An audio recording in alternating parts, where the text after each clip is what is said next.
Hope everyone had a happy Thanksgiving and took the opportunity to enjoy some downtime with your friends and family. As you all can see, we're quickly transitioning from Thanksgiving to the Christmas season here at the White House. This morning, the First Lady unveiled this year's decorations, and she personally selected and was involved in every detail. The theme, Time-Honored Traditions, was designed by Mrs. Trump to pay respect to 200 years of holiday traditions at the White House. During the month of December, the White House will host more than 100 open houses and numerous receptions, and more than 25,000 visitors will walk the halls taking part in public tours.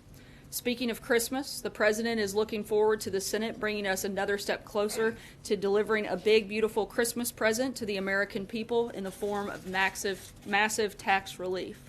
To that end, on Wednesday, the President will travel to St. Charles, Missouri to deliver an important address to the nation on the need for tax cuts and reforms. Unemployment is already at a 17-year low, wages are starting to raise, the stock market continues to hit all-time highs, and optimism is through the roof. Just imagine what's going to be possible when this plan passes. I think it will be a great lead into the Christmas season and something we can all be excited about. And with that, I will take your questions. Jeff. Sarah, is Director Mulvaney firmly in charge of the Consumer Financial Protection Agency today, or is there still a back and forth between him and Leandra English on who's actually the boss? Director Mulvaney has taken charge of that agency, and he has the full cooperation of the staff, and appeared there this morning, and things went very well on his first day over at CFPB. How did he handle that power struggle when he arrived there? I think that the legal outline shows very clearly who is in charge of that agency, and both he and the White House, as well as the general counsel for CFPB, who was appointed by Condrey, said that he has the legal standing to be there and serve as the director, and we all agree with that, and again, feel very confident in moving forward. Cecilia? Why not just fire Leandra English? Look, she's still the deputy director and has a legal standing in that capacity, but not as the director. And do you believe, does this White House agree with Mick Mulvaney when he called this agency a joke? Look, we think that a lot of the past practices under the previous director and under the previous administration were used more to advance political ambitions and not about protecting American consumers, which is what that's supposed to be. And our goal is to make sure we get back to that. Matthew. Thanks, Sarah. Does the president still accept the authenticity of the Access Hollywood tape that he apologized for during the campaign? Look, the president addressed this. This was litigated and certainly answered during the election by the overwhelming support for the president and the fact that he's sitting here in the Oval Office today. He's made his position on that clear at that time, as have the American people in his support of him. So John he Decker. apologized for it, which would seem to acknowledge its authenticity, and that position hasn't changed? No, like I just said, the president hasn't changed his position. I think, if anything, that the president questions, it's the media's reporting on that accuracy. John? Thanks a lot, Sarah. Just two questions on the CFPB. The first one has to do with whether or not you would like the courts to clear up any confusion as to who is in control of the CFPB. Of course, the lawsuit has been filed. We'd like that case to be, a ruling on that case to be decided very quickly.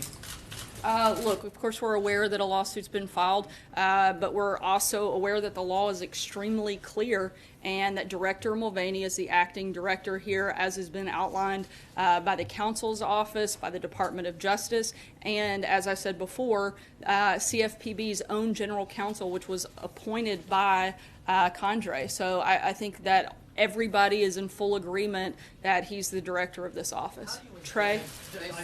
Sorry, John, I'm going to try to jump around. How do you envision the agency operating under Director Mulvaney? Much better than it has in the past. In what way? What are the functions of the agency? Like I said, we're not going to put political ambitions as the number one priority. We're going to make sure that the consumers are actually being protected, which is what the agency was created for. Trey?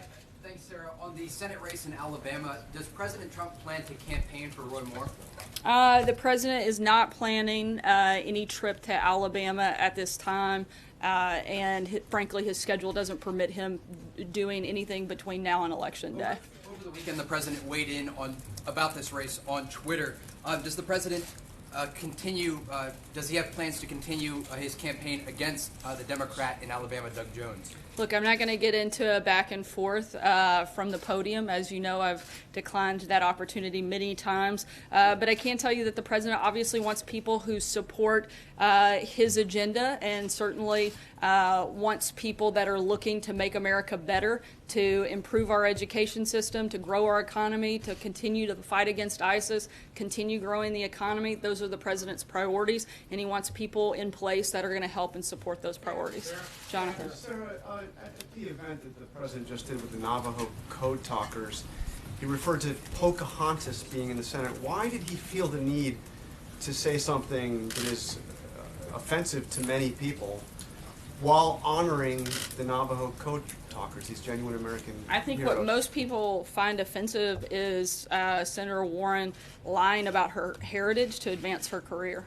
She said it was a racial slur. She said it was a racial slur. What is your response to that? I think that's a ridiculous response. Stephen. Just follow up with that, because the president was speaking at an event to honor members of the greatest generation, people who fought in World War II, who are in their 80s and 90s now. And the moment had many people online asking whether the president lacks decency. What's your response to that notion?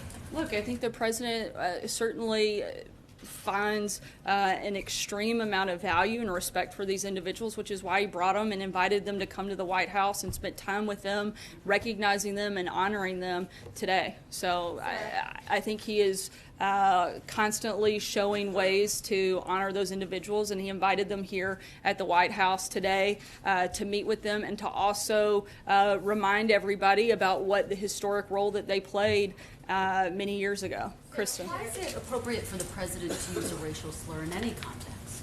I don't believe that it is appropriate for him to make a racial slur or anybody anybody else. This is a racial slur, so why is it appropriate for him to use I think, that? like I said, I don't think that it is, and I don't think that was certainly not the president's intent.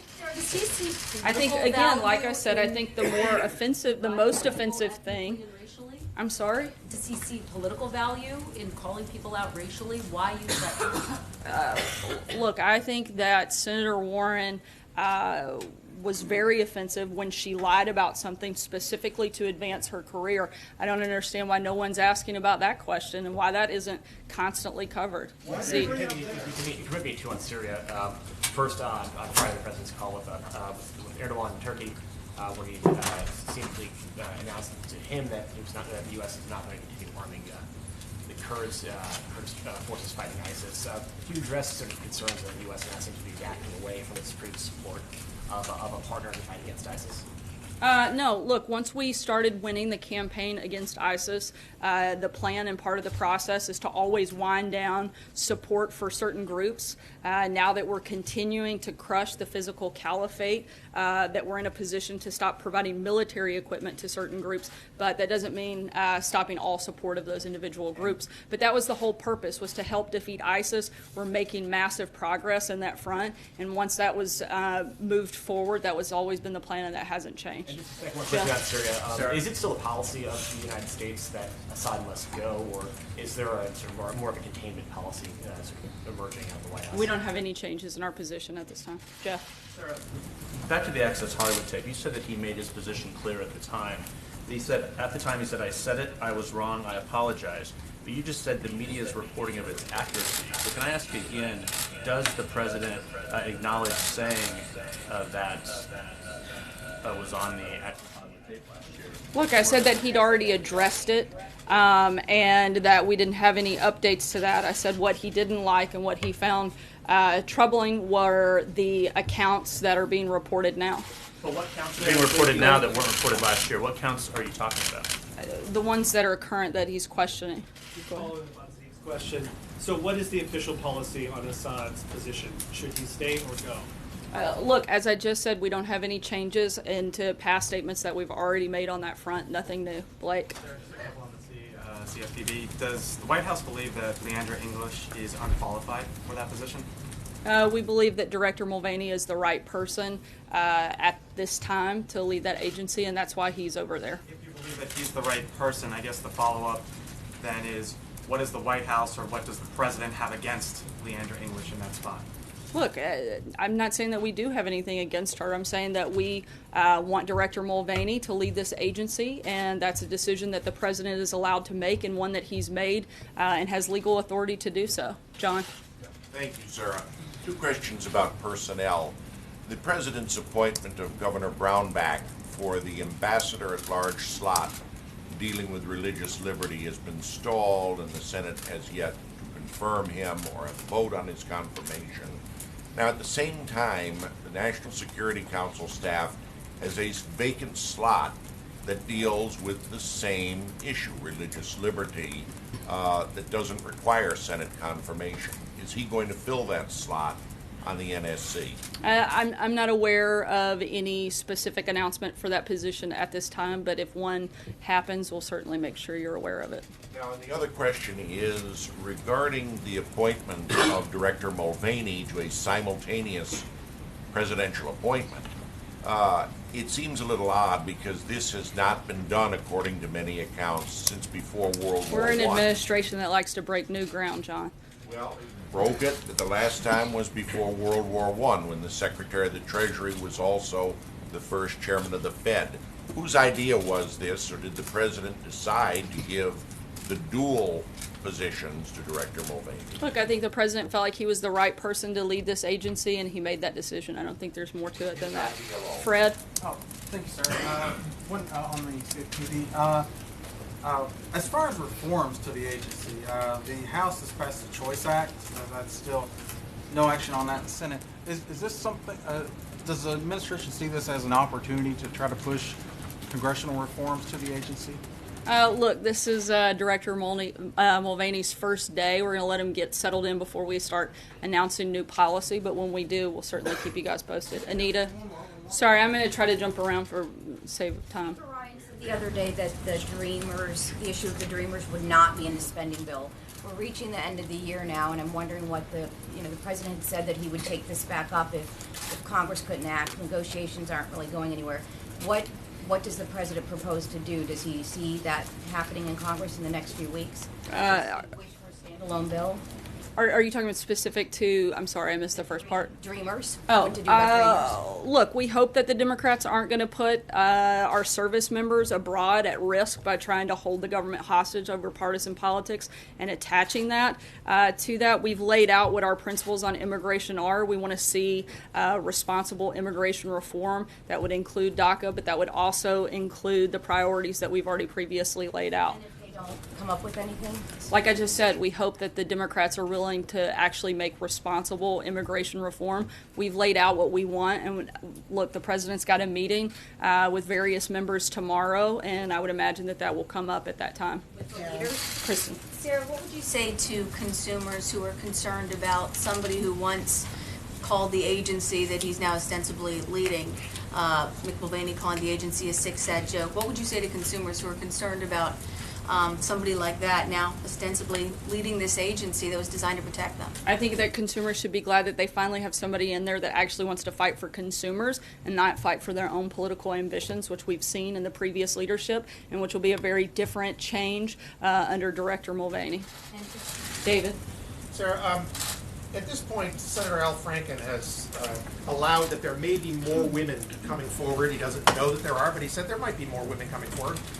At what point does the President condemn him? How many women does it take? How many accusations does it take before the President says Al Franken should resign? And is he holding back because of some unresolved accusations against himself? No, I think it's, look, the President's not going to weigh in on every single matter like this. Look, every single day we've got people from the media, from Hollywood, from members of Congress that have allegations brought against them, and we think that this should go through a due process, and that's something that Senator Franken should first be the one to address. and not for the president to weigh in every single time one of these accusations comes up. But there should be a process that we go through, and we want to make sure that that's completed. You said with the Access Hollywood tape that the people have spoken, the president's president, so that's kind of been litigated. Do you think that I think the president also addressed it at the time. Fair enough. Do you think the fact that the president has been elected, that's all been litigated, means that the public believes the women who have accused him in the past of sexual misconduct are wrong? I think that the president's been very clear that he denies any of those allegations having taken place. Thank you, Karen. Just to follow up on you saying that the CFPB has not looked out for consumers, can you point to some specific cases where the CFPB did not act in the best interests of consumers? Yeah, we have a list of those. I'll be happy to provide them after the briefing today. Some now? Yeah, I don't have it right in front of me, but I have read multiple things. I'll be happy to provide it to you after the briefing. Separately, over the weekend, the president went after CNN International. Today, he called out CNN in a tweet. In the conversations that the president has had with Rupert Murdoch, has he ever brought up CNN or talked about the AT&T Time Warner merger? Not that I'm aware of. Not that I know of. Sarah. I'll take one last question. Veronica. Sarah, thank you. The last time the president met with congressional leaders, he surprised a lot of people making the deal, if you will, with, he came out and said Chuck and Nancy. It seemed to take Republicans by surprise. Should we expect something like that out of tomorrow? Should Republicans feel anxiety or concern leading into tomorrow's meeting that he may, if you will, throw them under the bus, if you will, leading into tomorrow's meeting? Look, I don't think the president threw anybody under the bus, but if the president, I'm not going to get ahead of that meeting, but if the president can make a deal and any of those Democrats would like to come on board and support tax reform, I think that's something we'd certainly welcome and be happy to celebrate with them after, as my guess is most of the Republican senators would also be excited about that as well. Thanks so much, guys. Have a good afternoon. Was the protocol office involved in this Native American event where the Native Americans were under Andrew Jackson, under the portrait?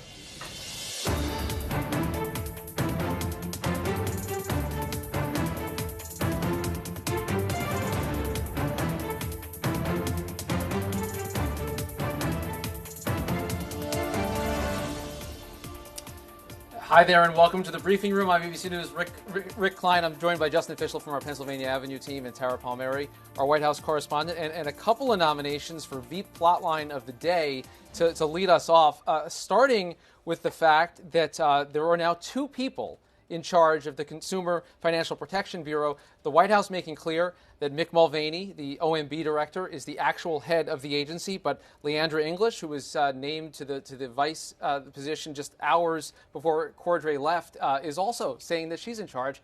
Guys, I mean, this is bizarre. This is a major federal agency that has two people in charge, and no one can really figure it out right now, Justin. Yeah, I mean, so she was asked, Sarah Sanders asked, why don't they just fire Leandra English? And I think that's the question. I mean, if she's claiming she runs the Bureau and she doesn't, they're saying Mick Mulvaney does, they've got someone who's insubordinate, they should just fire her. What was interesting to me is that they haven't done that yet. They think they have a legal fight that they can win. I'm no lawyer, no expert. I've read it briefly. I think they both have a legal argument to make. It's vague language, yeah. Yeah, I mean, so... and it does amount to me as a bit of a stunt. At this point, if the White House is saying, we don't want you there, I think it's just a matter of time before she's out one way or another. But she's up on Capitol Hill meeting with lawmakers. And I should add to all of this, guys, this has real repercussions. I mean, Mick Mulvaney has mocked this agency, but it's also come under severe fire from the Trump administration more broadly, that they've said that this is an agency that is anti-business and that they're looking to change the direction of. This was created in response to the financial crisis. It was Elizabeth Warren's brainchild, and it has been a very aggressive agency. They want to go in the other direction. Which is more of a reason for the Trump administration to really claim ownership of this, especially since it was Elizabeth Warren's brainchild. And the Democrats will say, well, this was created to protect the little guy, and then obviously the Republicans will say this was taken over by the Democrats. It's become so political and has done nothing for consumers. We'll see the list that Sarah Sanders comes up with for cases of times when the consumers lost. And there were dueling emails today to the poor employees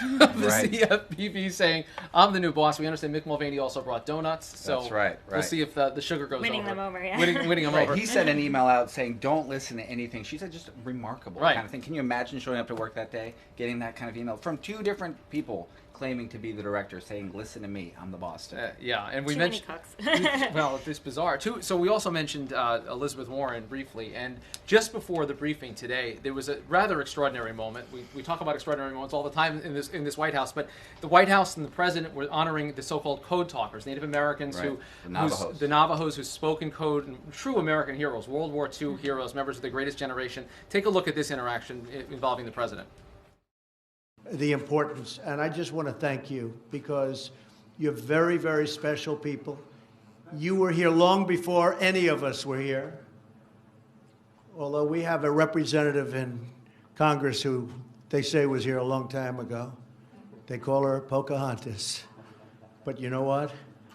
I like you because you are special. Now, that is a presumed reference to Elizabeth Warren. I think the White House made that clear. Sarah Sanders made that clear. Definitely. Elizabeth Warren's only been around in Congress since 2012. Leave that aside. That is a slur. It has been widely reported as a slur to Native American groups. It's maybe a misunderstanding of what Elizabeth Warren did in claiming Native American heritage. But he can't get off this nickname. The fact that it just occurred to him just pops into his head, apparently. Well, he uses it off camera very often, according to sources that I've spoken to. And to him, he would rather give his base political catnip, which is, slamming Elizabeth Warren, who is the poster child of the liberal base. And he thinks that he would rather risk offending an entire group of minorities in this country to serve his base. And this is something he does repeatedly. You've seen that many times. I could go through a list, but it's actually just typical behavior in a way.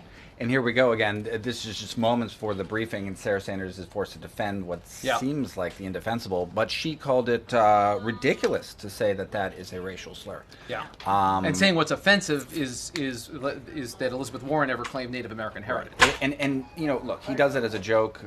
It did not go over well as a joke. I mean, there was awkward silence in the room. How do you say completely inappropriate in your language, I would say? And Ali Rogan up at the Capitol, Elizabeth Warren responded to this pretty quickly. She wasn't happy to have her name invoked in this way, and this is going to have some legs. Yeah, absolutely. And in fact, our Ben Siegel just shouted a question to Elizabeth Warren. She's actually meeting with the other head of the CFPB, who sort of got unceremoniously kicked out by Mick Mulvaney. And she did not respond to shouted questions, but certainly her feeling is that this is inappropriate. This shouldn't be coming up as part of this conversation. And as you guys have been talking about, it's completely random. This conversation that we've been having, this news today, has nothing to do with Elizabeth Warren and this controversy over her claiming a certain status at Harvard. So the fact that this is coming up again is sort of, as you guys can imagine, deja vu all over again. And we'll get back to you in a moment, Ali, but John Carl standing by at the White House. You asked Sarah Sanders about that. You saw her dig in all over again and restarting this old feud in a really ugly way.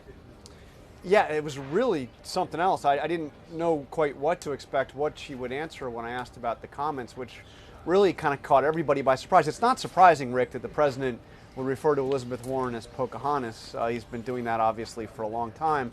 But to see him do it there with the Navajo code talkers at a ceremony in the Oval Office, honoring them with the portrait of Andrew Jackson over his shoulder, it was just is incongruous. But she responded by digging in deeper. I mean, saying that that wasn't offensive. What was offensive was the fact that Elizabeth Warren was not honest about her ethnic heritage. I mean, it was like this whole new broadside on Elizabeth Warren out of nowhere, an issue which hasn't really been an issue that's been litigated for a long time. Really quite a moment. And even so, John, it may actually be the second most peculiar storyline of the day, because you still have the situation that we talked about a moment ago where two people claim to be head of a major federal agency. Does the White House view this as a winnable battle for them? It's hard to imagine what the end game is going to be other than having to fire the person who says she's in charge that the White House claims is not. Well, I've heard different views on this inside the West Wing. The public posture and the posture for many senior officials privately as well is that this is a clear case. The president, with the Vacancies Act, is fully within his power to name the replacement for Richard Cordray. Cordray. By the way, I'm having a hard time pronouncing. I think that Sarah was having a particularly hard time pronouncing his name during that briefing. Yeah. Another person immersed in this battle acknowledged to me privately that the law is not on their side here, and that they may well lose as this thing is litigated in the courts. I mean, the law that created this bureau in the first place was opposed by Republicans because it created what they considered a fiefdom that was not accountable to the executive branch, not particularly accountable to the legislative branch, and had too much power. Well, one of those powers, was that if the director leaves, clearly in the law that created the bureau, the deputy director, is the replacement. So, we have dueling laws. It's a fascinating case. It reminds me. I don't know if you covered it, Rick, but it reminds me a little bit of the firing of Edmund Stanton by Andrew Johnson. A little bit. A little bit. Right. That, of course, resulted in Johnson's impeachment. I mean, I don't know if that's going to happen here, but it's a fascinating question. We have two leaders of this agency right now. Well, we'll let you go back to studying the Vacancy Act, and we'll also figure out our own secession plans. The Vacancy Act for Chief White House Correspondent. If something were to happen to John Karl, what we do exactly? We're gonna get on that. It'd be tough, man. It'd be tough. Yeah. Political director's a much stickier wicket, though. So that's right. Well, all right. Good thing I'm in charge here. I'm Al Haig today, and I can say goodbye to John Karl. Get back to your World News Tonight script. I want to turn, guys, to the Al Franken story because we heard from him for the first time within the last 24 hours. Take a look at a little bit of what he had to say today on Capitol Hill. I know that I am going to have to be much more conscious when in these circumstances, much more careful, much more sensitive, and that this will not happen again going forward. Again, it's going to take a long time for me to regain people's trust, but I hope that starting work today that I can start to do that. Ali Rogan up on Capitol Hill, quite a scrum tracking Al Franken. It's a little bit of a strange answer because he still can't say exactly what did or didn't happen. He's not really denying anything, but he's also saying it's not his recollection. But he's finally broken his relative silence on this topic. Yeah, Rick, it's been 11 days since these allegations came out, so we've all been waiting around, as you can imagine, first outside his Capitol Hill office, and then this past week, because Congress has been out on Thanksgiving recess, we've been camped outside his daughter's house where he has been holed up. So this is really a big sort of exhale for everybody that he's finally talking, but you're absolutely right. What exactly he said was a bit vague. He's saying that he does not recall these incidents the same way that the women do. He says, with regard to the Leanne Tweeden allegation in particular. And then when it comes to the women who have alleged that he groped them while taking pictures with them, he continues to say that he takes thousands of pictures every year with Minnesotans. So if that happened, he doesn't exactly recall, but he is apologetic that any of the women feel that they were violated in that way. Franken also said today that he would be open to the Senate Ethics Committee, which we believe has opened an investigation into his conduct, that he would be open to them making the findings of their investigation public. That's not exactly, it's not a foregone conclusion that they would do that. They would have to vote to make those findings public. But he admitted, as a lot of us on the Hill, we've been going back and reading House and Senate manuals about how these things work. Nobody has a great sense. He admitted himself that he didn't exactly know how these ethics committee proceedings happen, but that he'd certainly be open to allowing that to be part of the conversation going forward, Rick. And Justin and Tara, you heard from the White House today that they're respecting due process. That you heard those words come from Sarah Sanders' lips. She's saying that she doesn't want the president to weigh in on every allegation that's out there. But he's already talked about Al Franken. Right. It took him a long time to come around on Roy Moore. It's really interesting, and especially to hear Al Franken's apology. It's not really an apology. Mm-hmm. He says he's sorry for what the women experienced, but he doesn't think he did anything wrong, which is sort of an interesting way of dealing with this. I picked up some of the same stuff. He admits, says he's ashamed and embarrassed about the photo. That's where we have evidence of what was going on. But then he wavers a little bit when it comes to the grabbing with the photo ops. He says, I've done thousands of these things and I don't remember. And I'm not sure if that's going to ring true to as many people. The way I look at it is either you're apologizing or you're not. And he seems to want to have it both ways, where he doesn't remember the other incidents. He's suggesting that he could have been doing this all the time and it was just a mistake. Other people may perceive it that way. If you don't remember it, I mean, then what is your problem?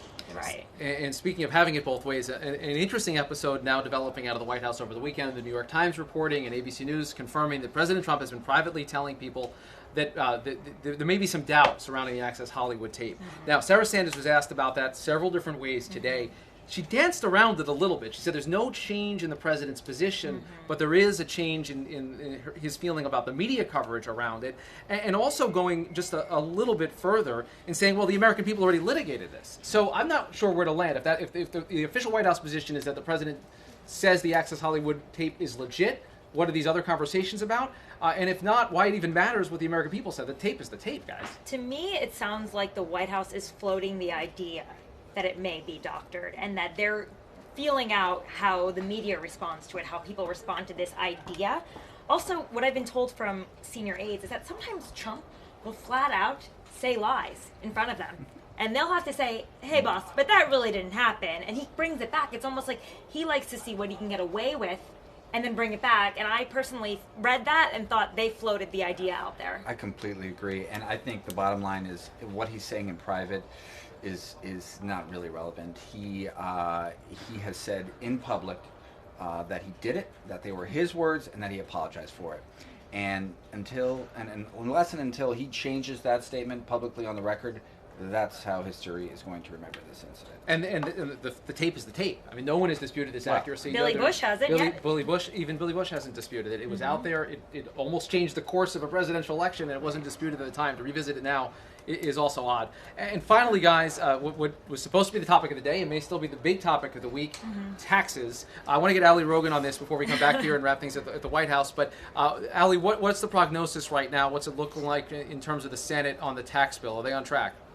Yeah, I mean, if I were a doctor, I would say that the prognosis is somewhat murky, which probably isn't what the patient wants to hear when a doctor's saying what your prognosis is, but that's the facts. There's at least 7, possibly 8 or 9 Senate Republicans who are openly skeptical of this bill, and that's only the folks who are coming out and publicly saying that they oppose parts of this bill. And there's different pockets, and they have different concerns. So that means once Senate leadership starts addressing the concerns of bucket A, then concerns of bucket B, they're still there, and in fact they might be exacerbated. And of course, this is a difficult balancing act. You've got 52 Senate Republicans. They can only afford to lose 2 and still pass this thing. So the question is, how many of these Senate Republicans are really going to carry their concerns in? They're supposed to get this bill on the Senate floor by Thursday. That in Senate terms is lightning speed. And the fact that they still don't have the votes, they're doing a lot of scrambling behind closed doors, but it's really unclear how they're going to get this done. And some of the Senate Finance Committee leaders were at the White House today talking about this tax bill. The committee chairman, Orrin Hatch, said as he was leaving that he still hopes that the Senate is going to get this, or the Congress is going to get this final tax bill to the president's desk for signature by Christmas. But that is looking increasingly murky, as we've talked about previously. That's going to, if they don't get it done by Christmas, that's going to set off a chain reaction of just other things building up that they have to get to. But again, there's still an abundance of hope around here, but I don't know where they think they're going to get the votes, guys. All right, Ali Rogan, go back and hunt down those members of Congress. We appreciate it. Thank you, Ali. What do you think, guys? They get it back on track? I mean, it's anyone's guess at this point. What do you think? I think there's a lot of question marks. 7, as Ali said, 7 Senate Republicans. That's a lot to whip by Thursday. They want to vote on Thursday. Yeah, and I wonder how much the president himself can do. A lot of this horse trading, the wheeling and dealing, actually doesn't involve him directly. Yeah, but he doesn't have that much control over the Senate right now. Just think about how many of those guys, of those 7, don't even like him. And he's slammed publicly. And what we've heard from the last few times that he's visited the Hill is that his meetings aren't that productive. Yeah. So he causes a bit of a distraction. He's not getting into the nitty-gritty. He's sort of talking at them. Right. Pressuring, but this is about problem solving. It's about Right. knowing the policy Yes, and being yes. able to make solutions, which is really quite difficult, I would say, right? Yeah, and not his forte, I think. All right, guys, let's bring this in for a landing today. Justin, what did you learn today? What's your big takeaway? I thought we were remarking back there at the rim that the president looked very well rested. So I think he'll be high energy this week. High energy That's what I week. think. I think he looks good. He looks rested from that Mar-a-Lago vacay. High energy Trump this week. What do you think? Which may mean high energy tweets with 280 characters. So I would say he's Oh. going to be pumping out the controversy, keep us looking every which way while they try to figure out tax reform. And once again, we're back in the 2016 election, talking about Pocahontas, talking about Access Hollywood. It's an incredible. You look inside his mind and realize he goes back to these things. This is his immediate reflexes to talk about the campaign and talk about very old battles at this point. It's his favorite thing to do. Indeed it is. All right, our favorite thing to do is to be right here in the briefing room. So we appreciate you being here with us. For Justin Fischel and Tara Palmieri, I'm Rick Klein. Please download the ABC News app, watch World News Tonight for a full report on all of these stories, and of course, catch us next time right here on the briefing room.